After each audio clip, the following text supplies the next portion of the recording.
ఏమో బావా, దరిద్రానికి బ్రాండ్ అంబాసిడర్ ఎవరంటే నేనే వస్తా కావచ్చు. సరేలే, నేను ఇంట్లో ఉన్నా, నా బండి చూసుకుంటున్నా, మళ్ళీ ఎవరికొండ డౌట్ వస్తుంది. బాయ్. ఏంది బావా, అమ్మాయి భయపడినట్టు భయపడతాను? నేనే మా ఇంటి ముందు వచ్చి మాట్లాడతానా, నువ్వు భయపడతావేంది?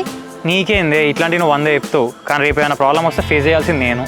ఏమో కానీ కొత్త హాఫ్ సారీ కట్టుకున్నా, నన్ను చూడాలనిపిస్తలేదా నీకు?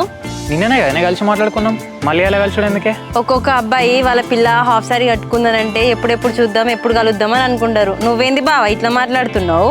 ఇగో ఇప్పుడే ఇంటికాడ డిస్కషన్ అయింది, మీ అన్న మా పొలం కాడ లొల్లి చేసిందంట కదా, ఇప్పుడు అవసరం మనం కలిసిడు? వాళ్ళ గొడవలేమైనా కొత్తగా చూస్తున్నాం బావా, ఎప్పటి నుంచో చూస్తున్నాం కదా, ఇప్పుడు వాళ్ళ గురించి ఎందుకు? నువ్వైతే రా, కలుద్దాం. సర్లే, ఇప్పుడు కాదు కానీ మధ్యాహ్నం కలుద్దాం. నువ్వైతే ఇంటి నుంచి బయటకు వచ్చినాక నాకు ఫోన్ చేయి. ఓకే బావా.